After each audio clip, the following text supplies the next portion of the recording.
Good morning. This is great. I'm on time for church. Welcome to the Unitarian Universalist Congregation of Venice, abbreviated as UCOV. I'm John Spitzer. I'm serving as this morning's worship associate. We want to extend a special welcome to visitors. If you are a visitor and you are willing to tell us your name and where you are from, please raise your hand. We have one. Yes. From Maine.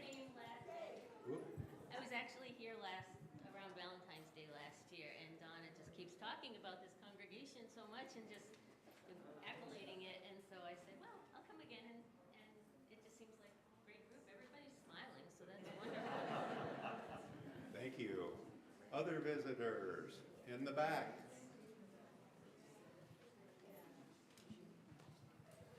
I'm John Elliott. I'm from Canandaigua, New York.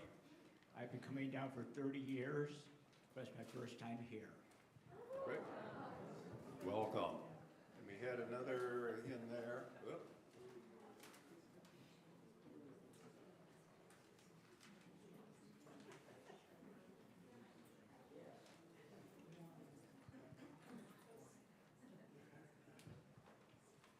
This is my mother, Peggy Gundy. She's visiting us from Harrisburg for the month of January. She's not going to stand up because she's a little wobbly this morning. Welcome. I thought we have more over here. Great. Hi, I'm Alexandra. This is my husband, Hunter. We're from Pittsburgh. We're lifelong Unions. Welcome from Pittsburgh. I'm Steve Olden. This is my wife, Jane, and we're from Cincinnati, Ohio. And we just got down for the winter. We've been here last year and the year before. We come periodically quite a bit. Welcome. Any other visitors? And do we have any people who have returned from their journeys away from Venice? One over there. Workout morning. Hello, everybody. My name is Dawn Spitz, and I'm a New Yorker, but recently moved to Connecticut, and I'm really happy to be back. Welcome, Dawn. And how about you? I'm not that new. No, you're not that new? Well, maybe I am. I'm new enough. I'm Laura Olson. I'm from Brooklyn originally, most recently Norwalk, Connecticut, and I now live over here on Pinebrook Lakeland. Welcome. Okay, I think we're good there, and a special welcome to those who are watching us online. Welcome to you all. We have some announcements. Rich, would you like to say a few words about pizzas?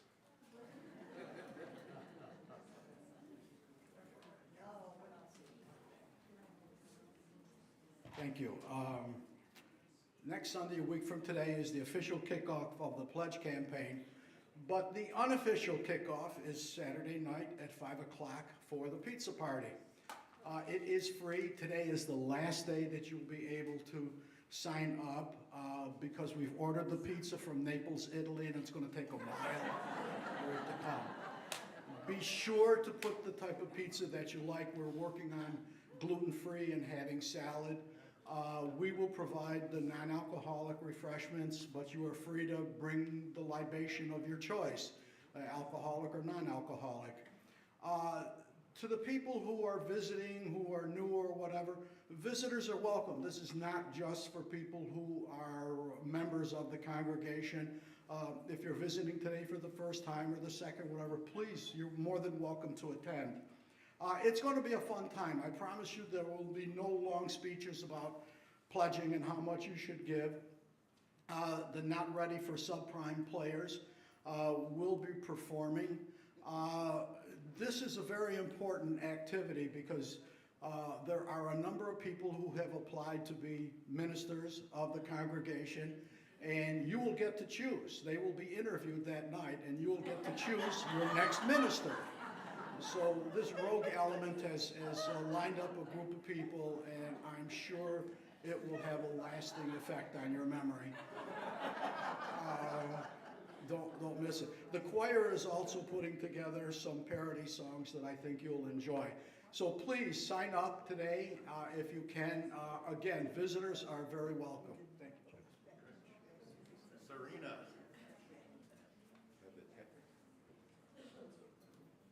We have the team here for announcements.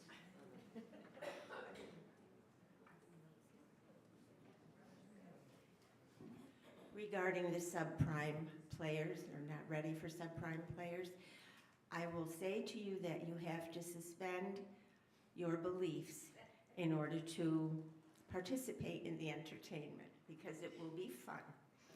But I'm here to talk to you about a more serious thing, and that is voting. So, how many of you have already voted and put your thing in the ballot box? Okay. The search committee, thank you. I've said it so many times that I think everybody knows. In fact, a couple of people told me this morning that they never received the email, which is, you know, a little unsettling. These are the ballots, and there are still some out there, so please vote today.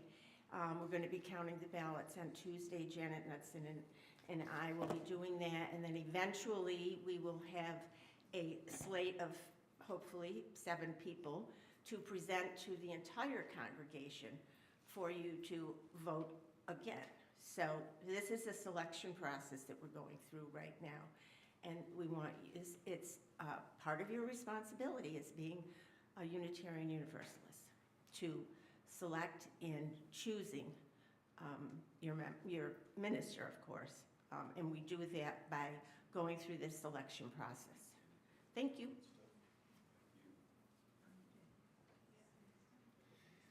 Do we have someone with an announcement for the Homeless Coalition? Yep. I'm happy to announce that we are collecting some very much needed clothing and blankets for the Homeless Coalition.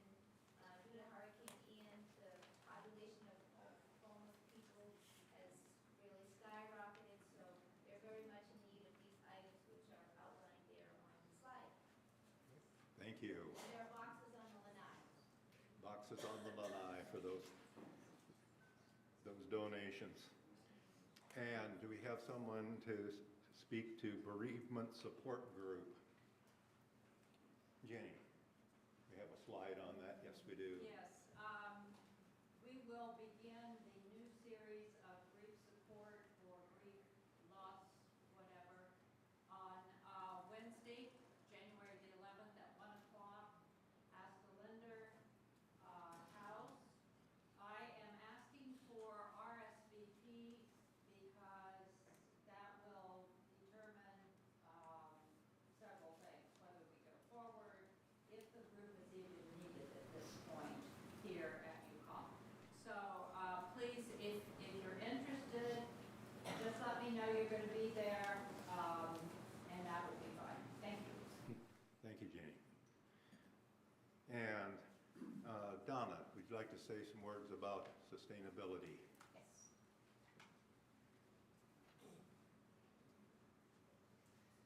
How would you like to save $400 or $500 on your energy, your water, and all that kind of stuff for free? And this is what you'll be getting. The Sarasota Extension Service is coming here on January 17th, 10 to 11. All you need to do is sign up in the back. It's limited. She can only bring 40 bags with her because she has a little Bolt, and she'll put it all in the car.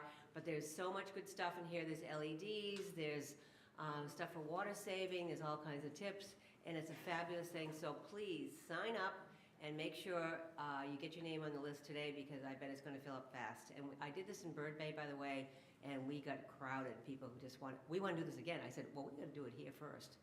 So we're going to have a chance for everybody to save some energy, and thank you all for doing that, because every little bit counts. Thanks. Thank you, Donna. And for the Art and More auction, do we have someone who wants to say a few words about that? Yes. I was going to do this during joys and sorrows because it's my joy to tell you that we have more than 100 offerings already for the auction, which is January 20th, 5 o'clock. And let me just see, a bunch of great artworks, much of it from UCOM members. We have gift baskets. We have events to go to, food, all sorts of things. So we're going to have a great time. We're going to have refreshments, bring your own alcoholic beverages. We're going to have some food, and most of all, bring money.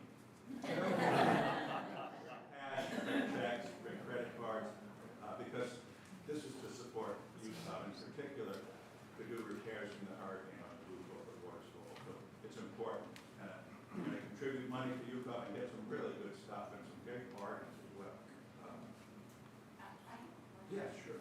What is more, art and more? More is things like gift baskets, which you could call art. Some people are going to take you to dinner. There's going to be a party, a big party. Art is very broadly defined here. Anything. License art, how about that? And you should be able to go to ucop.org to see all the items online pretty soon. Yeah, we're gonna, the online catalog will go live about a week before the show, maybe a little earlier. And we will have paper catalogs on the lanai coming up in probably by next Sunday. They'll be all over the place. So keep your eyes posted. I will be posting on our closed Facebook group as soon as the website is fully live to go look at the catalog so you can see all the goodies. And bring your friends, by the way. And what else? There's something for everybody. Please show up and help us fit work. Thank you. We will begin with the prelude.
We kindle a flame that we trust will lead us forward as we travel in unknown lands, where the question, shall I ever get there, resounds, a clear, pure note in every silence.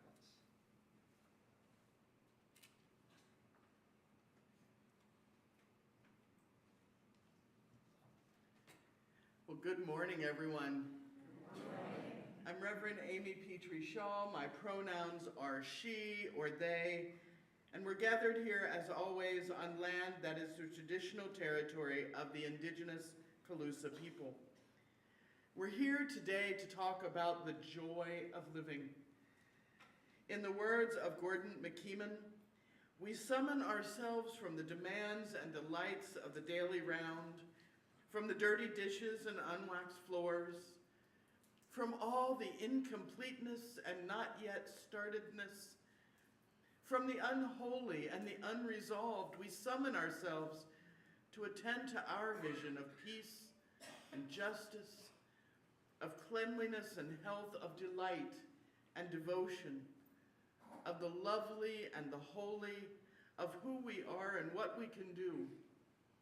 We summon the power of tradition and the exhilaration of newness, the wisdom of age, and the knowing of the very young. We summon beauty and eloquence, poetry and music to be the bearers of our dreams. We would open our eyes and our ears and our minds, our hearts, to the amplest dimensions of life. We rejoice in manifold promise and possibility. So come and let us worship here together. Our first hymn today is going to be number 6. I hope you know this one. Just as long as I have breath. So please rise in body or spirit as you are willing. Our gathering hymn, number 6, Just as long as I have breath.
Sound great this morning. It was awesome.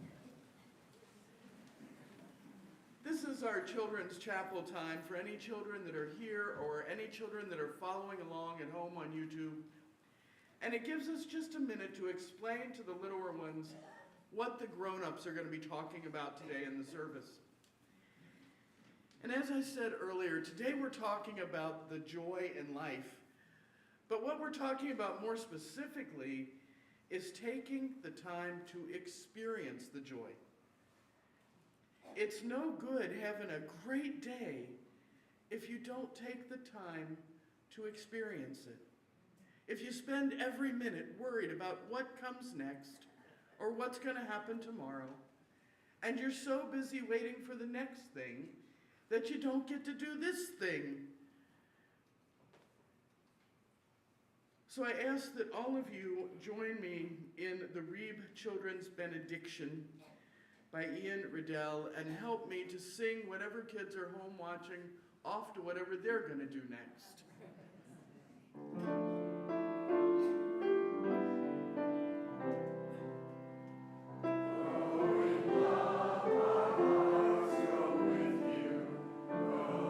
Joy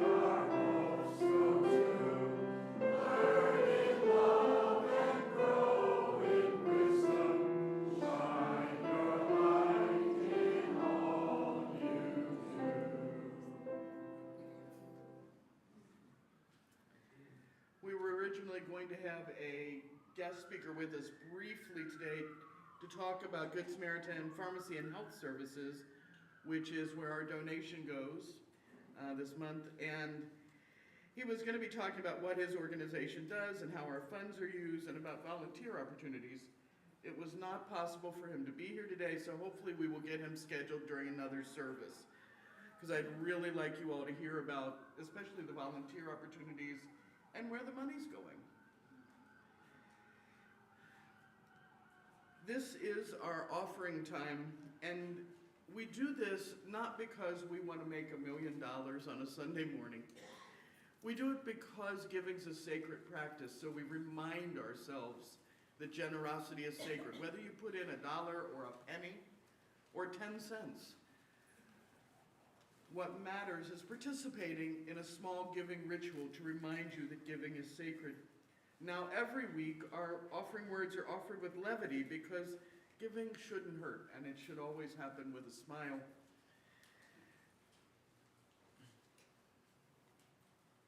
A rabbi and a Catholic priest and a UU minister were discussing how they divide the collection plate between the congregational use and God. And the rabbi said, well, I have a simple method. I draw a circle in the middle of the room. I stand in the middle of it. I throw the money in the air. Whatever falls outside the circle goes to the Lord, and whatever goes inside goes to the synagogue. It's very simple. And the priest said, oh, that's awesome. I do something very similar. I draw a line. And I throw the money up. Whatever goes in front of me is for the church. Behind me goes to God. It works very well. And the UU minister said, wow, isn't that amazing? I do something similar. I take all the money and I throw it in the air, and whatever God wants he keeps, and we take the rest.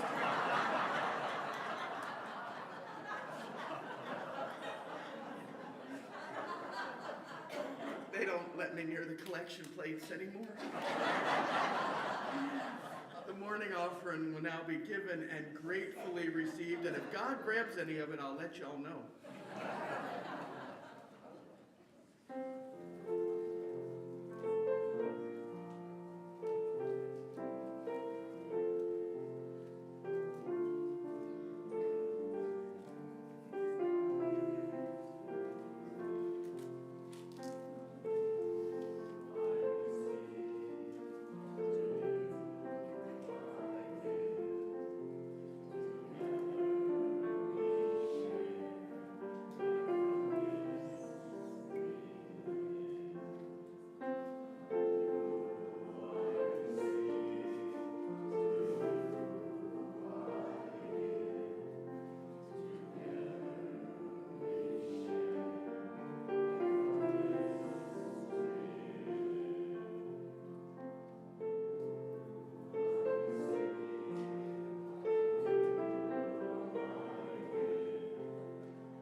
Thank you all so much for these gifts and for absolutely everything that you do for your congregation. I want to talk just for a split second about something new you may have noticed starting on Christmas Eve, which is our lovely new candle table. I think it's gorgeous. And we're going to be using that in some beautiful ways, I hope. Before the service, if you ever want to come up and light a candle in honor of a joy or a sorrow that you have, you're welcome to do that. They'll burn through the service. We'll put them out at the end. During joys and concerns, as people voice their joys and concerns, I'm going to light a candle for each one of them up here. So that those lights remind us of all the things that pull us together into community. Because that's what we're all about, is being a community, being the light for one another. And it's as a community of human hands and human hearts that we come together to share laughter and tears, to bear witness and to minister to one another as we struggle with the sorrows and celebrate the joys. So if you have a joy or a sorrow to share, please raise a hand. We'll bring you a microphone. Please share information only with permission and speak briefly so that everyone who needs to can share.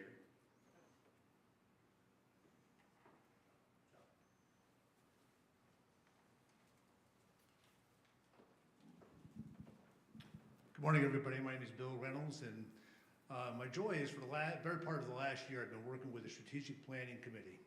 And since last August, we've had the joy of working with so many of you in focus groups. We've done 8 focus groups since last August with 58 of our congregants. We discussed a number of strategic areas. My concern is that we have 150 of you that we haven't had that opportunity with, and like all good things, this part of our research is coming to an end. And on the 23rd and 24th of this month, we'll have the last 2 sessions, and we have some sign-up sheets outside, and we'd love to talk to all of you. And that's pretty much my joy and concern today. Thank you.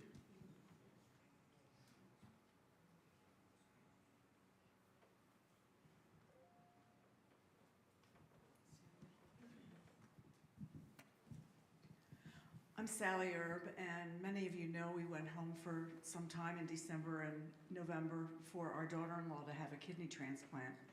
I'm happy to report but she's doing well. Thank you. Surprise.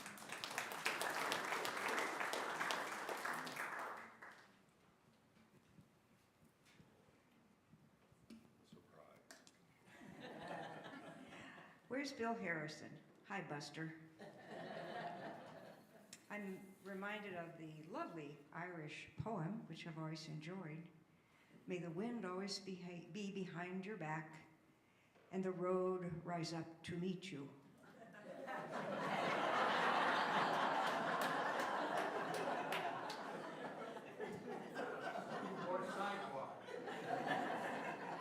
The asphalt rose up to meet me, and the score is Spitzer 0, asphalt 1. But you know, I think that listening to Sally, kidney transplants, put this all in perspective. John is my angel. He came out of the dark and picked me up, and I'm better, and that's the whole point. This all heals.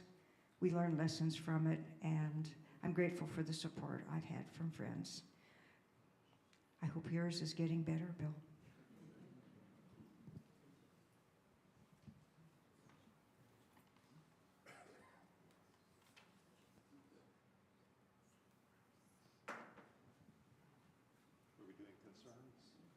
I think that's it. That's it? Were there any concerns? No? May the love of this community hold all who need love and concern. May the light of our community shine on the broken places of the world. May the work of our hands and our hearts support, aid, and comfort all of those who hunger or thirst for food or water, justice or freedom. May we never look away when we're needed. May those who are grieving be comforted. May those who are tired find rest. May the broken places be healed, and may those who are filled with joy and laughter be abundant.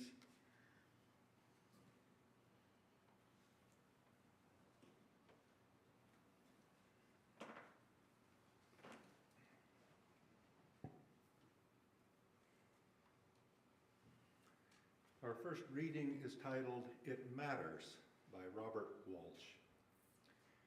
I knew a man who had printed on his stationery this proverb, "Nothing is settled, everything matters." It established a certain ambience for reading his letters, as if to say, what you're about to read is to be taken seriously, but is not final. I remember him and his proverb sometimes, especially when it seems impossible to change the world or myself in any significant way. Times like the beginnings of New Year's. Sorry, Jim, I say. It's not true that nothing is settled. In the past year, choices have been made, losses have been suffered. There has been growth and decay. There have been commitments and betrayals. None of that can be undone. A year ago, no one knew whether during this year one person would become pregnant, another would get cancer, another would take a new job, Another would have an accident, but now it is settled.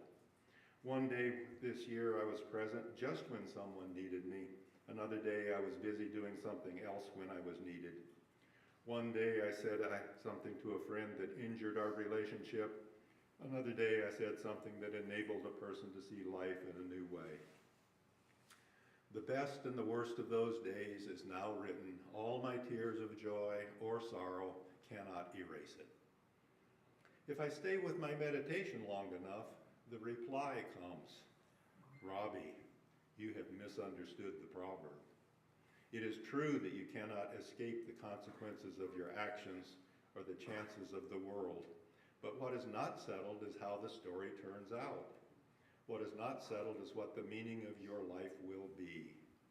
The meaning of a life is not contained within one act, or one day, or 1 year. As long as you are alive, the story of your life is still being told, and the meaning is still open. As long as there is life in the world, the story of the world is still being told. What is done, but nothing is settled. And if nothing is settled, then everything matters. Every choice, every act in the new year matters. Every word, every deed is making the meaning of your life and telling the story of the world. Everything matters in the year coming, and more importantly, everything matters today.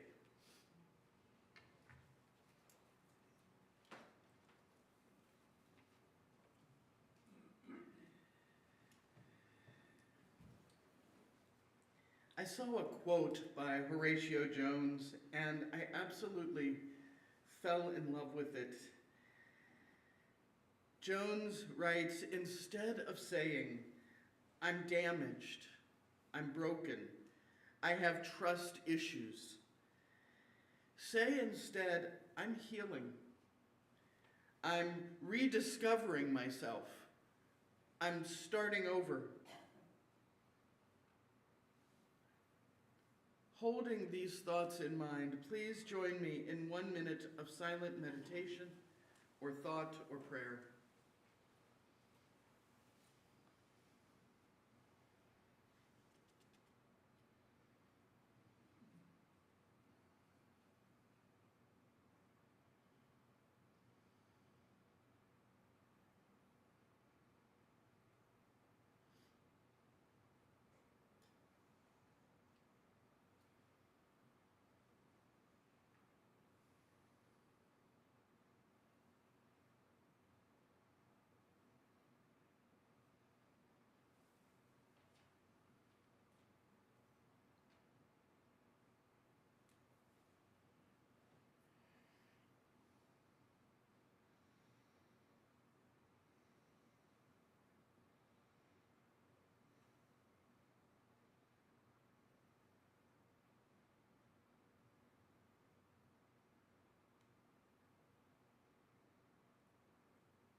Our second reading is God Gave Me a Word by Amy Petrie Shaw. I was talking with God the other day, because we're cool like that. And God said, hey, I wanted you to tell people something. And I was kind of busy, so I pretended like I didn't hear. And God poked me and said, I'm not kidding, pay attention. Because while we're cool, we aren't that cool, and I know when I have pushed it way too far. So I put down my coffee cup and I turned around. And God said, let me hang a word around your neck so that everyone can see it. And you better speak it when you're out, because I'll know if you don't. And it will be heavy, so heavy on your soul. And a word was hung around my neck to take out to the people standing in the streets. A word was preached into my ear and laid into my mouth and burned into my heart until all I could see was the shape of the word, and the word was all. And the word was love. And God said, now get out, because you don't have all day, and that word is going to get heavier, and you've got some work yet to do. So I'm taking my word out into the world. Love came down on this green earth. Love came down and turned over the tables and set the world on its end. Love made it clear that it was the word for the poor and the brokenhearted, for the queer boy and the angry girl. Love was the word for late-night hookers and the long-haul truckers, for the heroin junkie and the runaway cutters. Love was the word for all of the screwed up and pushed over and too tired and I can't take no more. Love was the word for the HIV patient and the man with no papers. Love was the word for me and for you, for the saints and the sinners and the scramblers in between. Love came down and made a way for there to be a way. And then love said, we are never going back. He who has ears, let him hear. Love said, we are all a part of something bigger, and if you cannot rise with us, if you cannot love with us, then you should get the hell out of the way, because we aren't going anywhere and you are in the path. He who has ears, let him hear. Love came down for the world to know. I'm holding out this word, so even when you and God are just like that, you can't pretend you didn't know. I cannot put it down. Not for a politician spewing hatred, not for a minister vomiting out bile in the costume of a saint, not for money, or for country, or for kin. I'm holding my word in my mouth. Because the next time I see God, I want to be able to say, you gave me a word, and I carried it just the way you asked. You gave it to me, and I took it. I showed it to everyone I met. You gave it to me, and I showed it to her, and Ger, and Z, and him. I showed it to them, and they, and those over there. I never put it down. I could never put it down. I was talking with God the other day, because we're cool like that, and God said, hey, I want you to tell people something, and I was still kind of busy, so I pretended like I didn't hear. And God said, I'm not kidding, pay attention, because while we're cool, we aren't that cool, and I know when I've pushed it way too far. So I put down my coffee cup and I turned around. And then God gave me a word, and now I've given it to you. Start moving. We now turn toward our centering hymn for today. Life and love are gifts given to us, gifts that we can open over and over again. Each day is a new beginning, each movement a chance to love one more time. Please rise in body or spirit. Our centering hymn is number 16. 'Tis a gift to be simple. We're going to go through it twice, 2 times.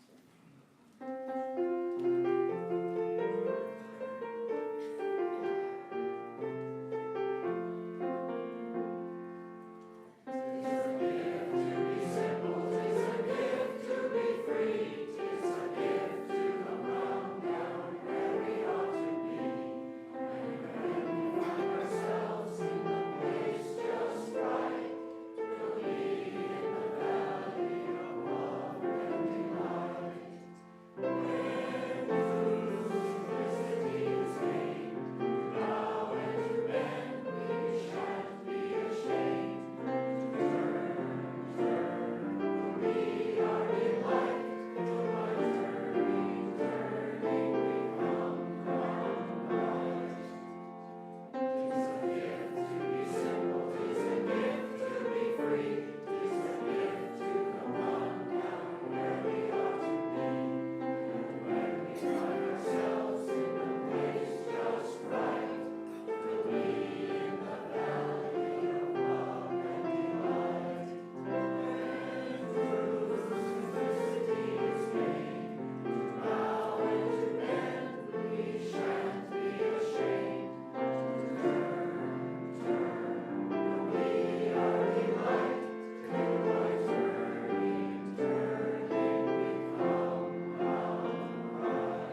venture to guess that some of you could probably sing along to these words.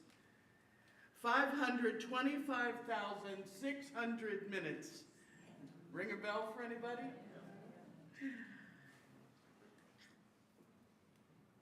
525,000 moments so dear. 525,600 minutes. How do you measure a year? Is it in daylight? In sunsets, in midnights, in cups of coffee? In inches, in miles, in laughter, in strife? How do you measure a year in a life? The musical Rent's Seasons of Love, which is arguably their most known song from that musical, it asks a great question. How do you measure a year in your life? How many good things have to happen for you to say, oh my gosh, that was such a good year? How many bad things have to happen for it to be a lousy year? And what do you remember from that year? What did you actually experience? Now, I'm not talking about the scientific what happened. That's the easy answer for these questions, right? How do you measure a year? Well, it's 365 days. We know how to measure a year.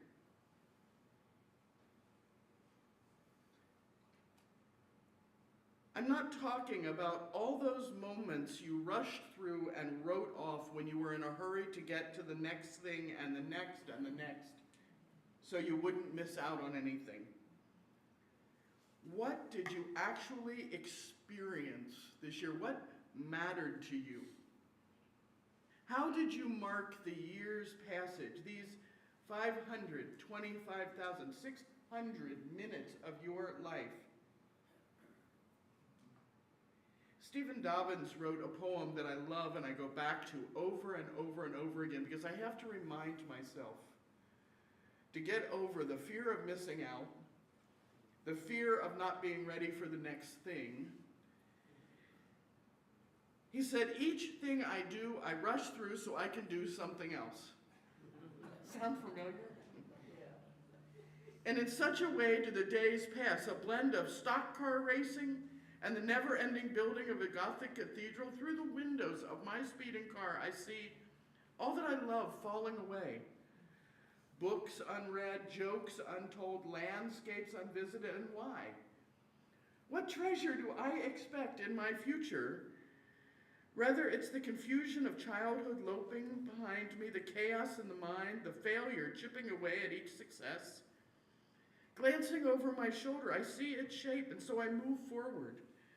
As someone in the woods at night might hear the sound of approaching feet and stop to listen, then instead of silence, hear some creature trying to be silent. What else can he do but run, rushing blindly down the path, stumbling, struck in the face by sticks, the other ever closer, yet not really hurrying or out of breath. It's teasing its kill.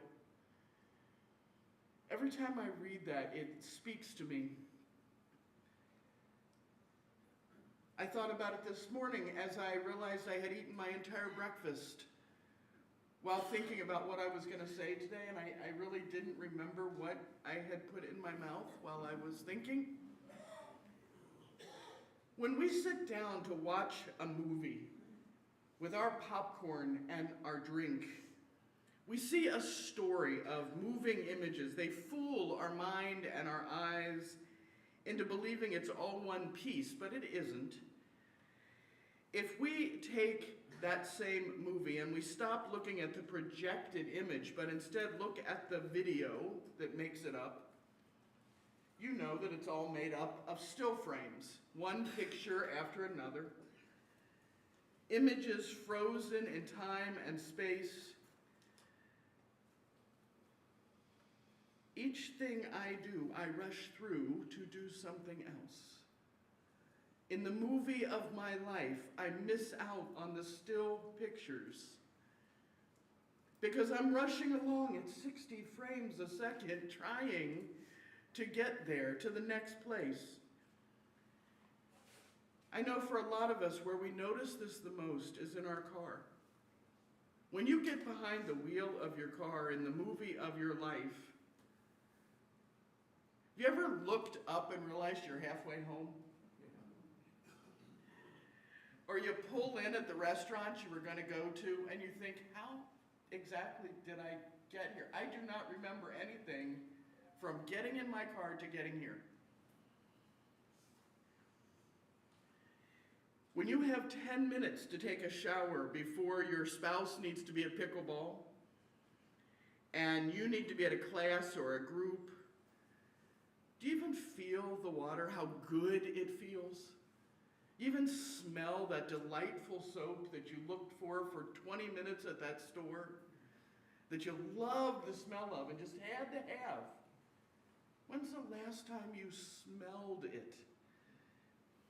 Do you feel how nice that loofah or wash rag feels when you're washing your arm? Or is it just 10 minutes that you'll never get back again? Right now, in this frame, are you already waiting for the next word, the next thing? Is your mind racing ahead with a laundry list of needs, of should-dos, and be ready fors, and get ready fors, and coffee hour, and then lunch, and then dinner, and what are we doing tonight?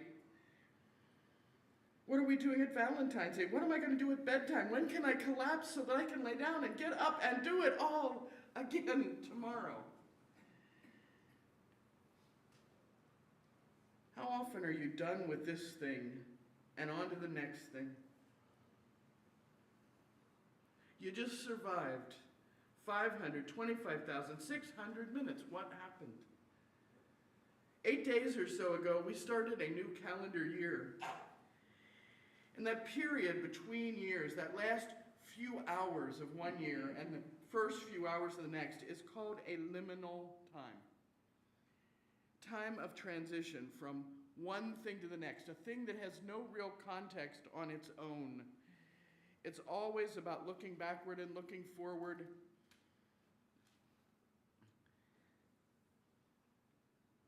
It's a time to start over. It's a time for fresh beginnings.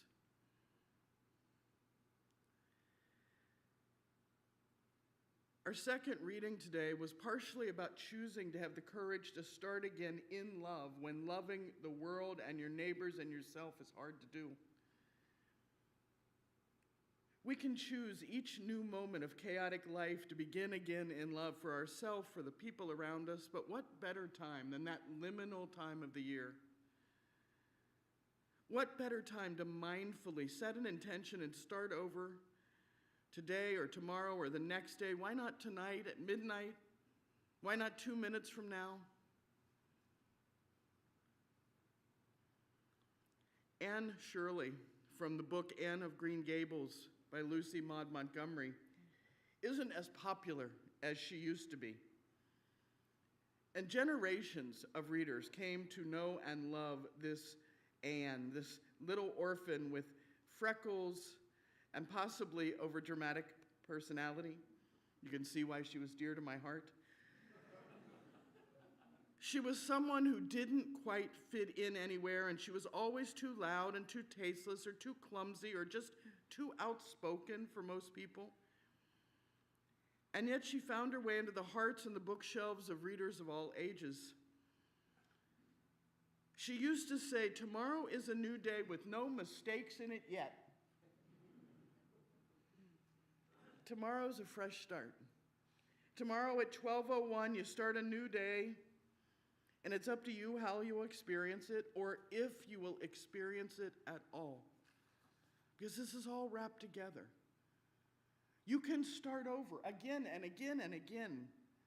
But what's the point if the minute you start over, you're ready for it to be done to do the next thing?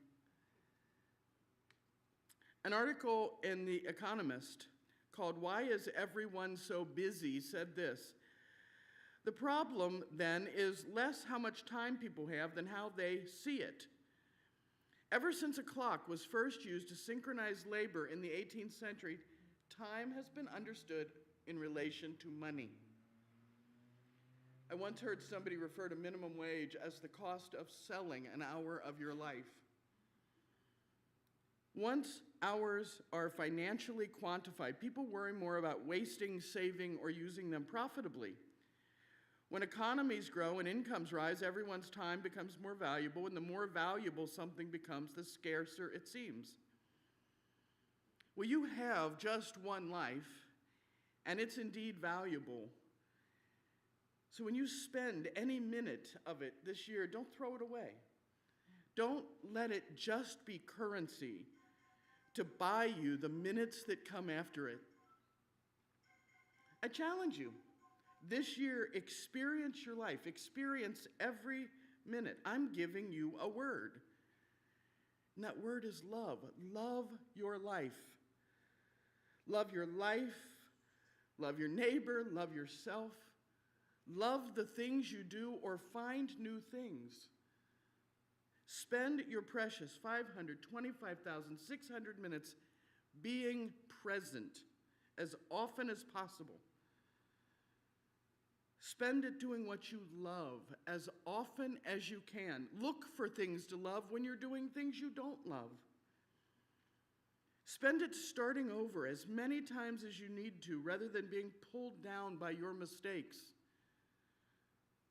Spend it learning from the mistakes and not making them again. And when you do make them again, spend it forgiving yourself and start over one more time.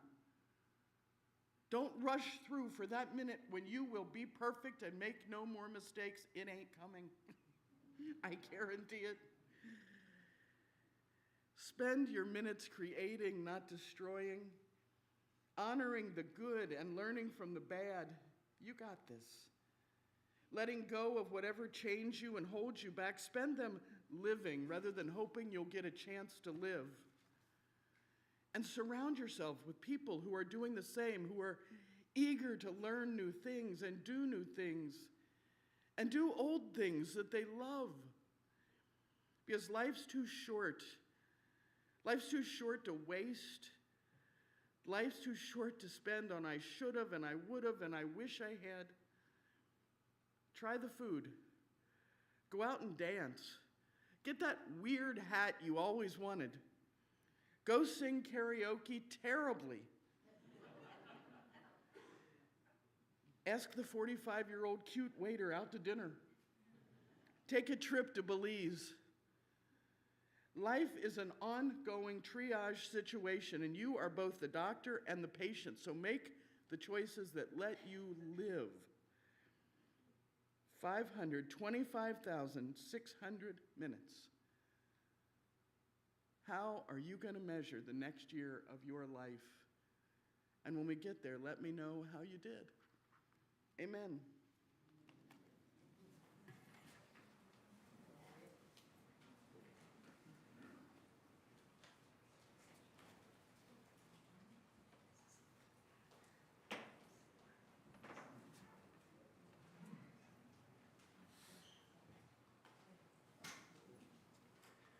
Our words as we extinguish the chalice are from Amy Zucker Morgenstern.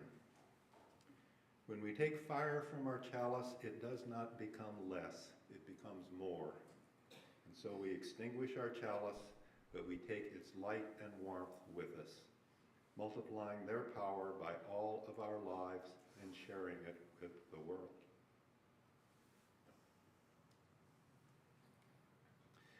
Please rise in body or spirit.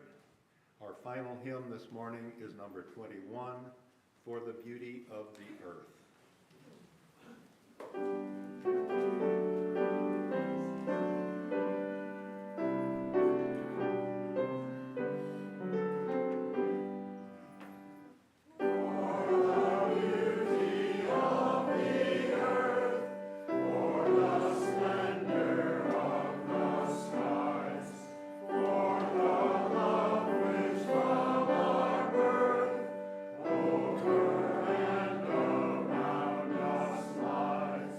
So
Having let go, set our intentions, named our curiosity, committed our energy, and given ourselves over to lives of purpose and balance and meaning, let us begin again in love.